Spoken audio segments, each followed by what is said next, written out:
Ladies and gentlemen, good day and welcome to the Cyient DLM Limited Q1 FY24 earnings conference call.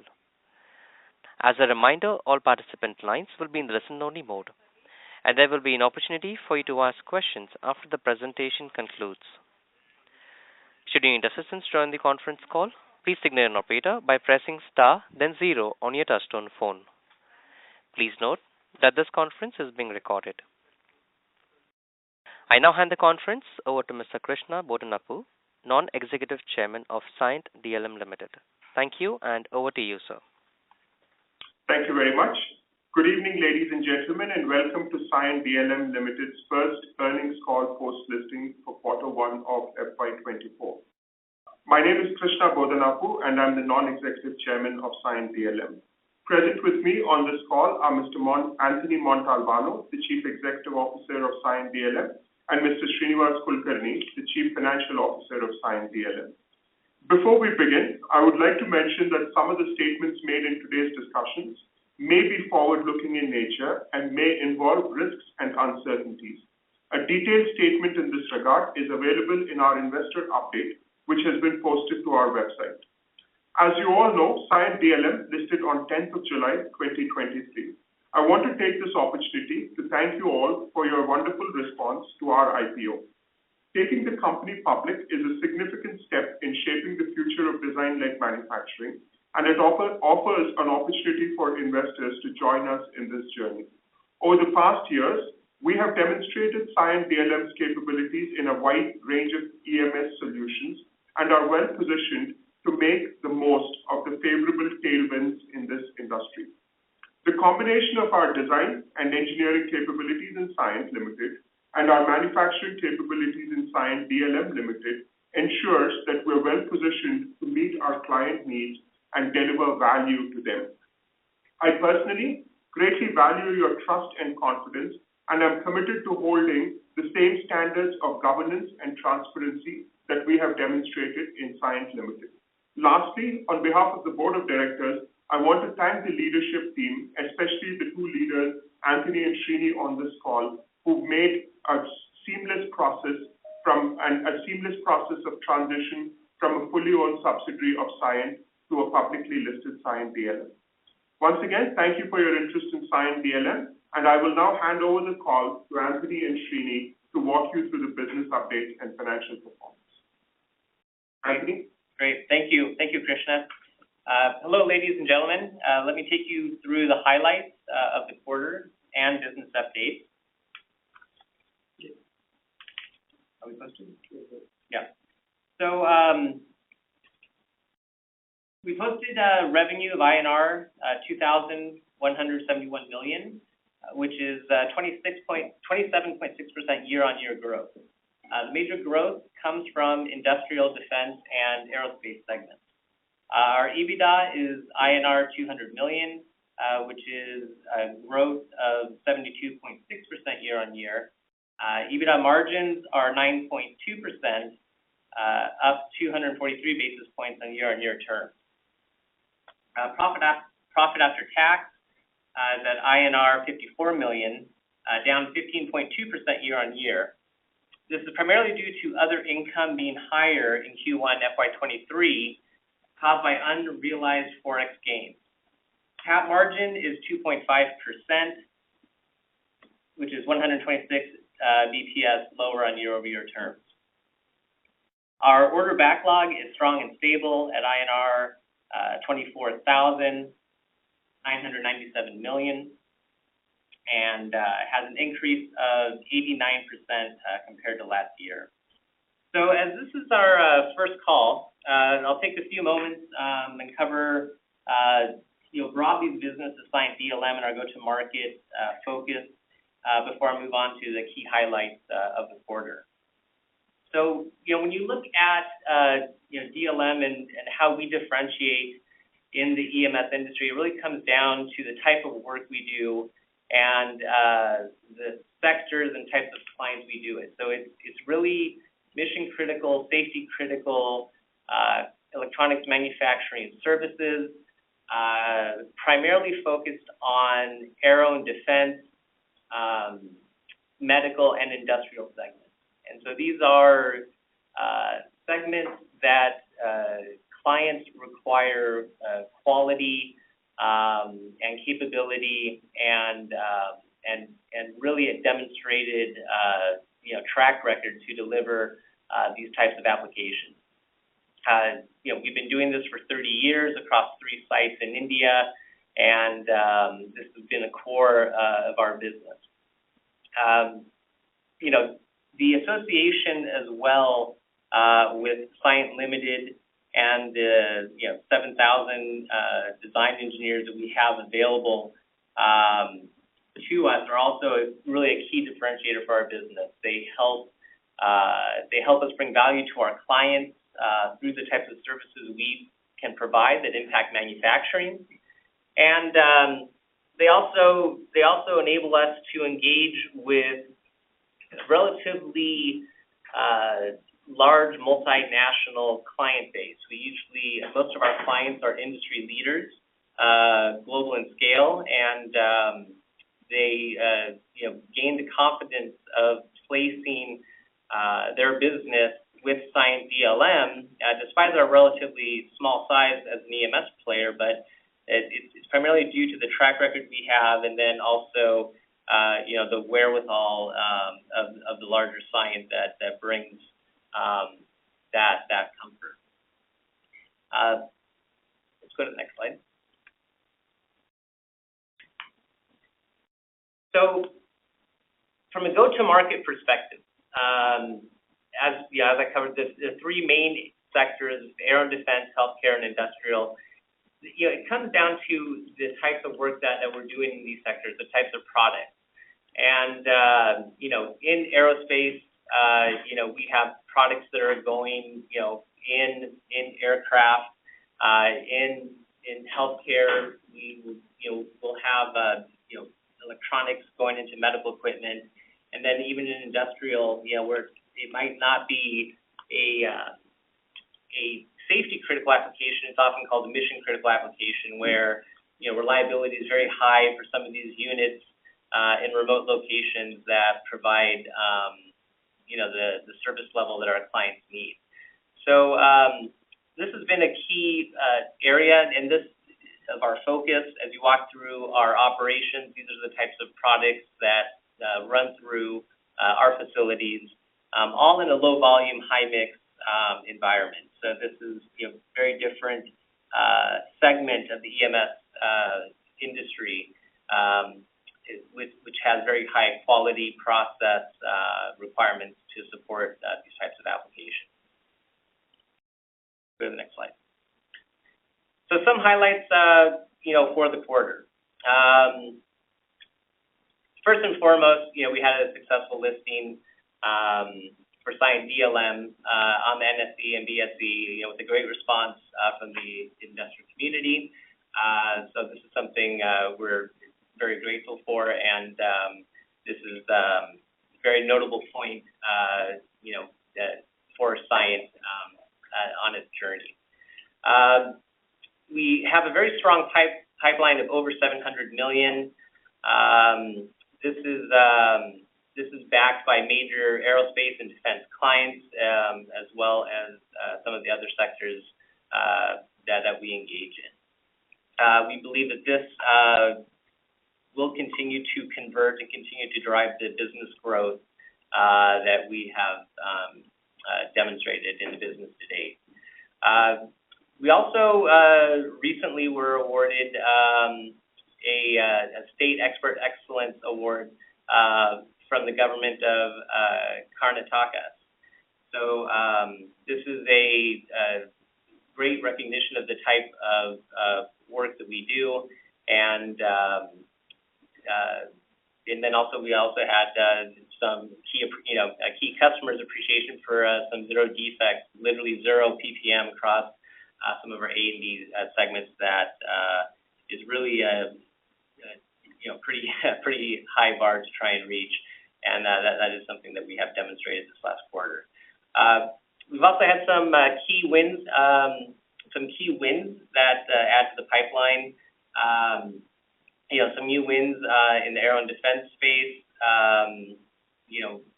approaching 27 million on one specific deal, and then also some other ones, some other order intake of about 33.6 million during the quarter, providing stability to the significant backlog that we've already built. Next slide. So on the finance updates, I'm going to turn it over to Srinivas and have him guide us through this. Thank you, Anthony. Good evening, everyone. I'll walk you through the P&L and some key financial metrics. Our gross margin was significantly higher year-on-year basis. This is due to better revenue mix and a few one-offs we had in Q1 last year. Our full-year gross margins will be in the range similar to what you see in Q1.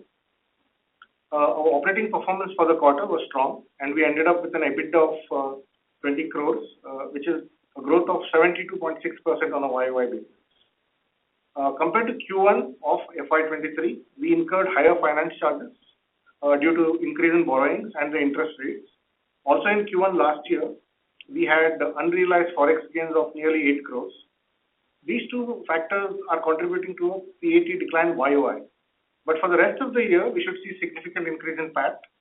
The strong operating performance will be aided by lower finance charges with the loan repayment we plan to do with the IPO proceeds, as well as higher other income we expect to see for the rest of the year. From a revenue segment perspective, aerospace and defense combined mix is about 56%, followed by 30% from industrial. 10% is from medtech and 4% is from others, which is primarily some work we do with rail transportation. The PCB box build and cable wire harness mix is in line with our historical trends. And from a export versus domestic mix perspective, approximately 70% of our business is in exports, and which includes deemed exports, and 30% from domestic. We don't expect significant change in this mix over the next 1 year. Our order book is very strong. It's stable for the past 3 quarters, despite doing nearly 750 crores of revenue in the last 9 months. A few of the orders repeat every quarter, while a few repeat every year. Hence, we may see fluctuation within the year. However, we expect to see growth in our order book on a full year basis. Our DIO for the quarter is 187 days, which is high. Now, this metric has to be looked at with the customer advance days, which is the chart right below that, right, and which has also increased. Right? So customer advance sort of funds the higher inventory buildup. We plan to optimize this further, and we expect to see the number going down to about 140 days by the end of Q2 and 120 days by the end of the year. Our DSO also has increased to about 90 days in this quarter. However, there is no systemic issue or risk with any of our receivables, and some of the collections have come in after 30th June in the last 2 weeks, and therefore end of quarter number is looking high. And also on some of these metrics, it makes sense to look at an average for the year, and we will continue to show the trend to you going forward. On the IPO utilization, given that the IPO concluded only 10 days ago, we have still not utilized the IPO funds. However, going forward in this format, we will report the usage to you on a quarterly basis. With that, we sort of close the presentation and open the floor for any Q&A that you may have. Thank you very much. We will now begin the question and answer session. Anyone who wishes to ask a question may press star and 1 on their touchtone telephone. If you wish to remove yourself from the question queue, you may press star and 2. Participants are requested to use handsets while asking a question. Ladies and gentlemen, we will wait for a moment while the question queue assembles.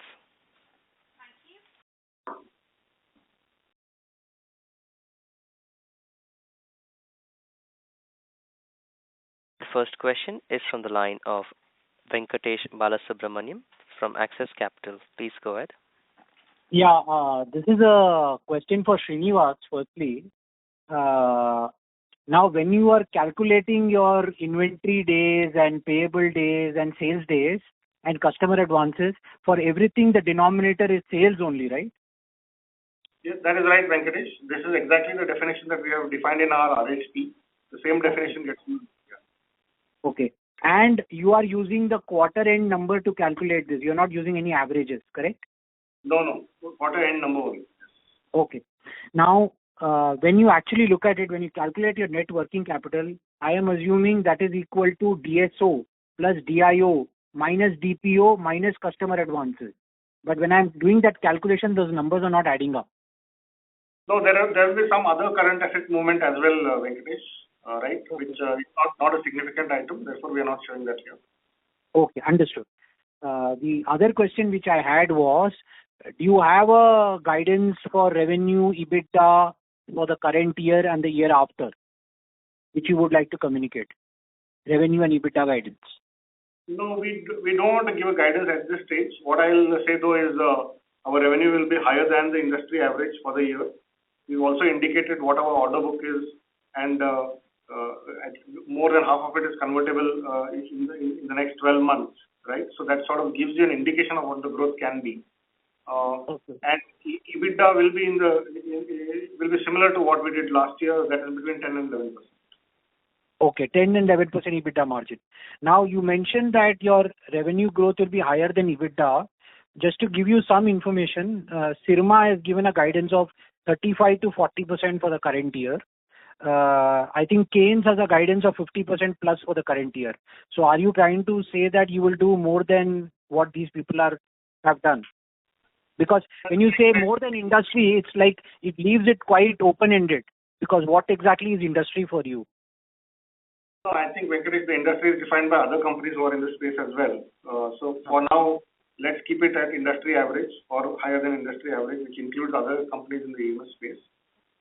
We will specifically not comment on any other company numbers, right? So as we go through the year, when we have better confidence on the full year number, I think we will decide whether we want to give a outlook or not. But for now, the order book is strong, and we expect to grow significantly, right? And so we would want to leave it there. Okay. One last question from my side. I think post-COVID, your raw material ordering cycles had actually gone up to almost like 1.5 years. Now, are you seeing improvements in terms of raw material orders, in terms of how fast you're getting? What exactly you are seeing on that front when it comes to ordering of raw materials? Because that is one of the biggest drivers of your working capital. That is correct. Definitely the supply chain is easing out, but it's not easing out at the pace that we had expected originally.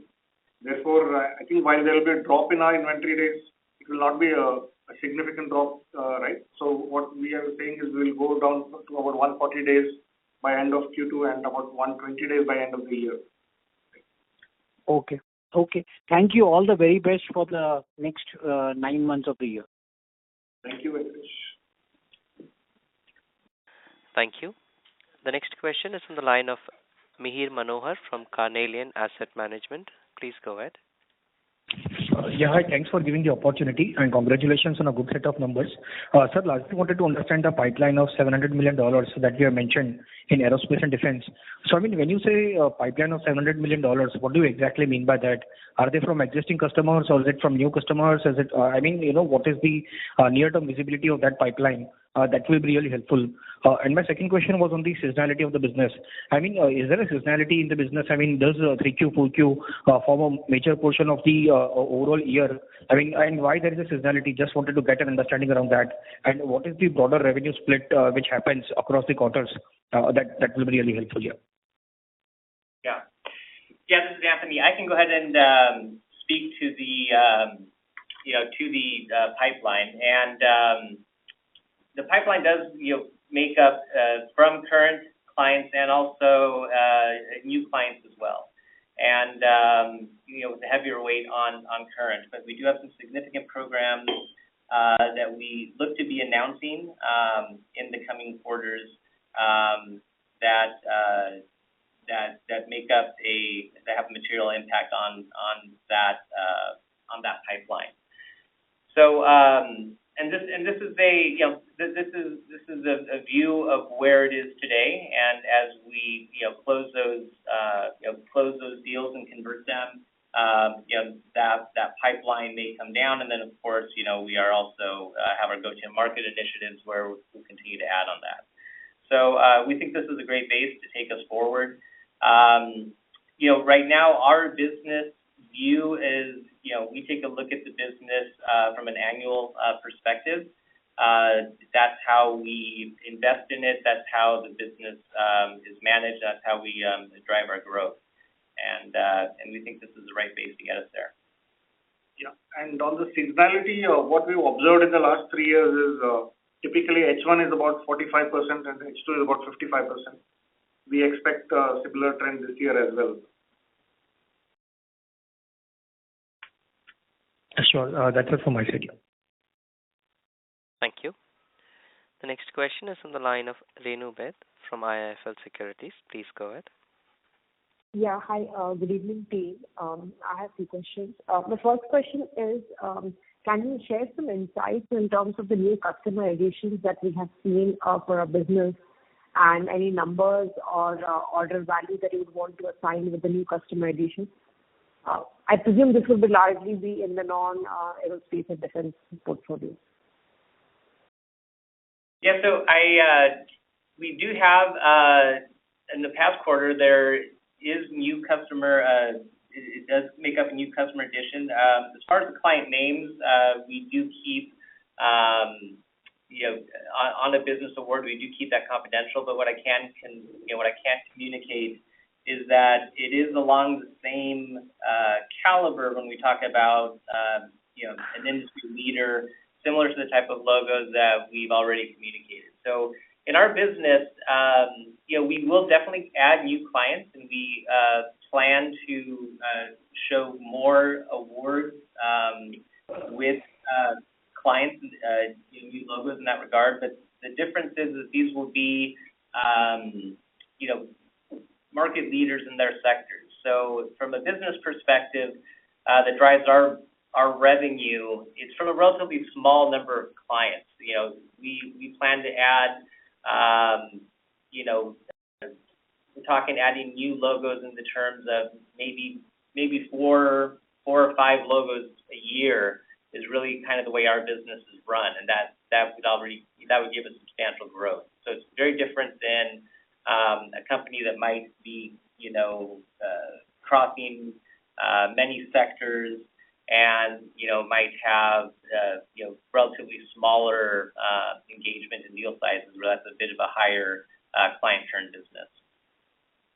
Got it. But most of these new customer additions that you're seeing, including the ones that you already have, are you witnessing a visible shift in incremental volumes coming out of China to India? Or this would be more about the incremental volumes which the DLM is defined based on their competitive positioning? So on the clients, on the new logos for the past quarter, the specific case is really more of an expansion as the companies look at sourcing. Many of these clients in the space are diversifying into new geos, and India is becoming a top destination in that regard. So it's not necessarily business that's transferring from China, to India. It's basically new business award that now is really coming to India based on the capabilities and the cost and the overall service level, which is allowing us to grow. Sure. So my second question is, if you look at the broad exports, as in we have almost had 65-70% of business coming from exports. Any color you can share in terms of the geographic mix between North American, EMEA, APAC on the backlog or the current book that we have? Yeah. Broadly, a good when you look at the number of clients we have, a good portion of that is for export. So a lot of our business, client-wise, as far as key clients, does go to Western countries, Europe, U.S., but some of we do have some larger local programs which will run through for the next couple of years. Some defense business directly within India. So today, that is making up the largest share of our current revenues, but it's actually a relatively very small share of the number of clients we have. And we see that mix, changing a bit as we work through that. We see probably the exports will continue to make up a greater portion of the overall business as you look out in the next couple of years. Sure. And next is broadly, if you look at the working capital cycle in the last, as compared to the last year's trends, clearly it is now inching close to 100 days. So this increase in the net cycle from a segment perspective or the end market perspective, you think it is attributable to the industrial segment where the growth has been highest, 75%, or it would be more in terms of securing the supply chain and electronic silicon in advance? Yeah, so let me address that. I think some of this is definitely due to securing the parts ahead of time to secure the revenue. But we see that easing out, and we have a line of sight to get to the net working capital at 60 days by the end of the year. Right? So we are working towards that. Definitely DIO and DSO are two major components that help us. Yeah. But what I was trying to understand is the increasing share of industrial in a business mix. Is that also having an impact on the changing dynamics on your working capital cycle and overall ROE as well? No, not really. I think that's not had much of a bearing. Some of the increases we see are actually in the aerospace and defense business. Sure. And one last number to clarify, you mentioned approximately more than 50% of your order book is convertible in the next 12 months. So does that imply this more than 50% of the 25 billion rupee order book?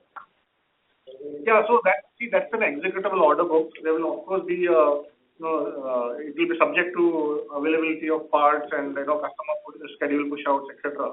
So that's a broad indication in terms of where the growth can be, but it's not necessarily that will entirely be the growth for it. Got it. Thanks much and all the best. Thank you. The next question is from the line of Meet Jain from Motilal Oswal. Please go ahead. Hello, thanks for the opportunity. So I want to just understand the mix of ODM and contract manufacturing part of our business. Like how much is the ODM mix?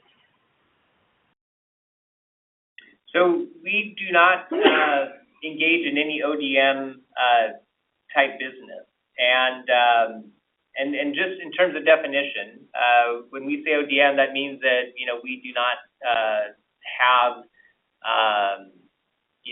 we do not own the IP on the current revenue that we're shipping on. So this is really what I call a pure contract design and contract manufacturing. Now we do programs for our clients where they will engage with us on design and manufacturing, and that's really on a build to spec application, and that's where instead of the client hiring, working with an engineering firm to get the product developed, and then using a different manufacturer to get the product built, we have several programs where we do this all within Cyient, and this has enabled our Cyient DLM business, and also helps us bring value to our clients because we can leverage the engineering. Oh, okay, got it. And next is on the value chain of our business. Like we build box build and we do cable harnessing. So how have we moved our value chain and what kind of backward integrated are we? Yeah, I would kind of look at PCBA and box build is really kind of an offering to our clients, right? So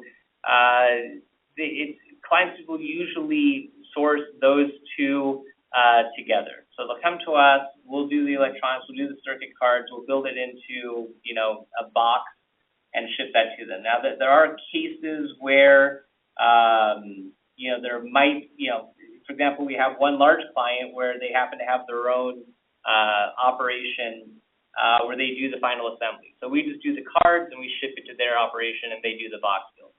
But most of it's tied together on the card manufacturing, the PCBAs and the box build. Usually that's sourced as kind of one business.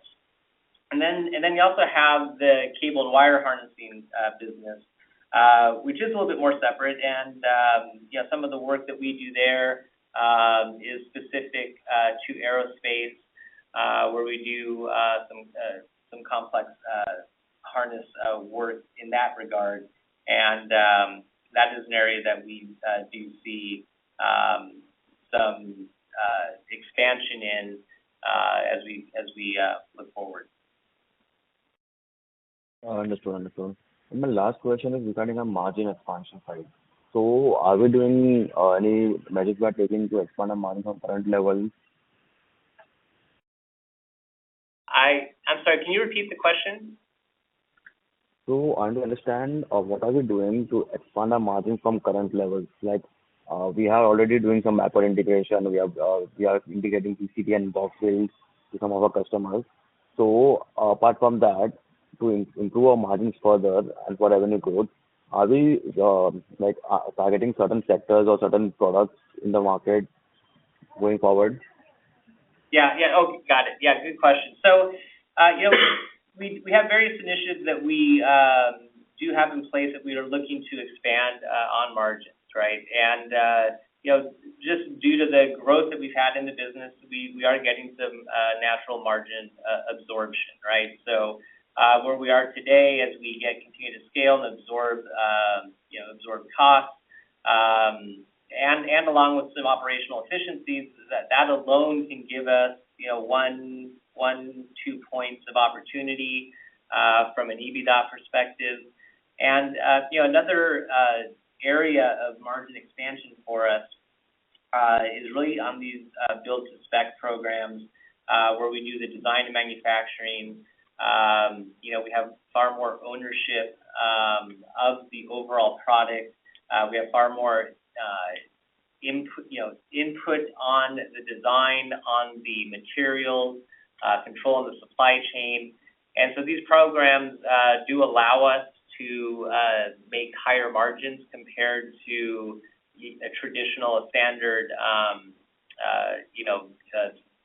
build to print business where the client controls all of that. So that can add, as that part of our portfolio grows, that can give us maybe another point to point and a half of opportunity there on the overall business. So, as we look out a couple years, there is an upside on margins where we could get 1, 2, 3 points as we exercise, as we deliver on those types of initiatives. And then we do have continual items that we look at, such as, increasing our, operation efficiencies and some of these, just basically manufacturing best practices that we're always working on to improve upon. Okay, got it. Thanks for the answer. Yeah. Thank you. A reminder to participants, please press star and 1 to ask a question. The next question is from the line of Rakesh Wadhwani from Monarch AIF. Please go ahead. Hello. Thank you for the opportunity. Sir, sorry to repeat that point. Can you just repeat the guidance on the networking part and inventory part, because I didn't get the point properly, number properly. Can you please help me with that? No, you want to know what the net working capital and inventory days are? No. I just want to know what is the guidance for the full year. You gave the guidance like, you want to reduce the inventory days as well as the net working capital cycle. So number that. I didn't get the number. So the inventory days, we will go down from 187 to about 140 days in Q2 and about 120 days by end of the year. Okay. And regarding net working capital? Net working capital, which is at 98 days right now, will go down to about 60 days by end of the year. Okay, 60 days. Okay. Thank you for clarifying that. Thank you. So just one second question from my side. If you look at the trend of the customer advances, it's very volatile. There are days we are getting. What is the reason for volatility in the customer advances? So the customer advance, so I didn't follow your question. Can you say that again, please? What is the reason for that volatility in the number of customer advances? Because I assume all the clients will be giving us orders before we execute the order. What is the reason for volatility in numbers? Because revenues have gone up, but the number of days has come down. Yeah, so the customer advances are very specific negotiations that we do. Not all customers gives us advance. A number of times, customer is himself asking us to order the part ahead of time to secure the supply so that the revenues are not disturbed or his supply is not disturbed. In those instances, we go and renegotiate from a contract which is already in place. So it can fluctuate depending on the specific negotiation that we have with the customer or the request that comes from a customer. I think it's best to see that number in relation to DIO, right? So whenever you see a DIO number, you should take that customer advance days. The net number is typically where that gives the right guidance. Okay. So last question from my side. In order to execute, in order to grow at a higher rate than the industry of 30% growth that the industry has, it has been estimated the industry will grow in the RHP also more than 30%. So I just want to know what is the kind of order book that we are expecting to grow in the coming quarters, growth of the order book. Yeah, so the order book, we will see growth. It's hard to predict how much the order book will grow by because, like I said, few orders repeat on a quarterly basis, a few repeat on an annual basis. What we see is a significant pipeline on which we are working on. We also see the total contract value of the awards given to us, right, significantly high. Right, it's almost 2x of the current order book that we see. So it's very hard to predict, but definitely we will see a growing trend in the order book, right? And that's what we should look out for. The order book is also dependent on customer-specific practices. There are certain customers who give a firm purchase order. Some of them give an award letter and then give a purchase order only for a specific period of time, etc. So we have to look at some of these metrics together to get a view of what the growth is likely to be. Okay, sir. That's it from my side. Thank you. All the best. Thank you. The next question is the last question from the line of Bobby Chen from Falcon Investments. Please go ahead. Is the current weak environment, how is that impacting your business? So the sectors that we engage in are at this time not seeing really any weakness as far as their end demand. Again, our main focus is aero and defense, medical and industrial, and there's it's a little bit different of a volatility that compared to what you might find in a sector that's more consumer based or maybe like automotive, where if there's concern about weakness in the economy, buying patterns might change. So right now we're these sectors that we're in, on the aero side, it has more of these long cycles, and right now it's very much come out of a down cycle and accelerating into the beginning of an up cycle. And then the medical and industrial piece, again, we're not seeing much weakness in those sectors when we speak to our clients. Okay, got it. And given the emphasis India is placing in its defense industry, do you see the India part of the business going faster than the global one? I'm sorry, which part of the business? Could you repeat that? The Indian defense part, given the emphasis the Indian government is now placing in the defense part, do you see that part of the business going faster than the global one, or is there no difference? So I don't have a direct answer as to the growth rate of the India defense compared to the global business. I can comment though that that is an area where we see we see a lot of opportunity. We have a lot of business in that sector today, and it's also an area that if we choose to, we can expand on it in that regard. So as far as an opportunity perspective, that business has pretty strong opportunities, right? So we, just even in the last 2 weeks, there's a couple, pings that we've already had that, on that sector.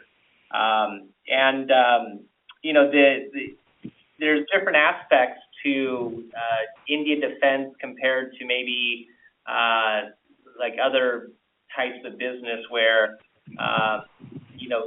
this might have higher ROCE because of the ability to turn inventory on that type of business, maybe get more client cash advances.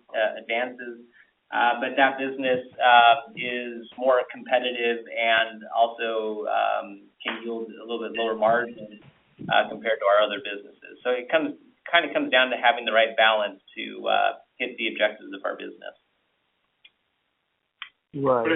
But I think at this point, our growth is not coming because of that. It's correct. Other things that are driving. Sorry, I didn't get that. Your growth is not? Yeah, sorry. Krishna was just providing a clarification that our growth is not our growth and even our pipeline is not based on the India defense. Okay. Right. Got it. And when you accept any new business from any of your existing clients or new clients, is there a certain ROE metric that you look for or a certain margin that you look for? How do you accept new business? So, for us, the measure of a business is really those two metrics, right there. And so, it comes down to the type of work that we do. And so, as far as the profitability, margin, guidance that Srinivas provided earlier in the call, that's where we're operating now. That's kind of the baseline, and that's what we see going forward. The ROE or the ROCE on the business, right now for us will be a bit lower, especially since we've had cash come in due to the IPO. But our target is to get ROCE up into the 20 to 25% range for our overall business, and that'll probably take us probably a couple of years to get to that range. Right. So, as investors, should we be looking at margins, operating margins, or ROCE? That is a debated question. I think one thing I would point towards is if you look at the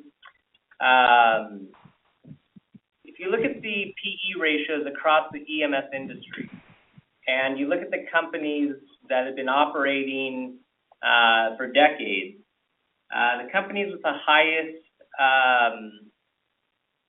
PE ratios are usually the ones that have, it's directly correlated to the bottom line. We think there's a healthy balance, right? So, are you creating more business value by saying, hey, I'm only going to go after 13 to 15% business and limit your growth, maybe have your ROCE suffer, or do you move purely into, high volume consumer business, which is low single digit profitability, but takes very little cash. It has very high inventory turns, and it's a different type of model. So, we operate in the high end of that sector. We operate in the higher margin side of that, and that gives us the high bottom line. But there is a little bit of a trade-off on the ROCE, and I think there is a case to be made on potentially down the road to look at a little bit of trade-off on ROCE versus the bottom line. But our strategy right now is pretty much continuing on the, really on the order book we have, on the pipeline that we have, which is based off our core sectors today, which should give the similar type of return. So more bottom line focus. Yes, I would say definitely more bottom line, especially for a company like Cyient DLM. Right. Okay. All right. Thank you very much. My pleasure. Thank you. Ladies and gentlemen, that would be our last question for today. I now hand the conference back to the management for the closing comments. Thank you, and over to you. Thank you very much. Thanks for being here this evening. Obviously, this is the first investor call for Cyient DLM, and we look forward to showcasing the business a lot more and having these conversations at least quarterly going forward. As we've done with Cyient in the past, we will plan to also host an investor day for Cyient DLM Investor Show, so we can actually showcase, and as you know, in this case, there's a lot more to showcase, our manufacturing facilities and capabilities, and we will keep you posted on that. With that, thank you very much, and speak to you next time. Thank you very much. Ladies and gentlemen, on behalf of Cyient DLM Limited, that concludes today's call. Thank you all for joining us, and you may now disconnect your lines.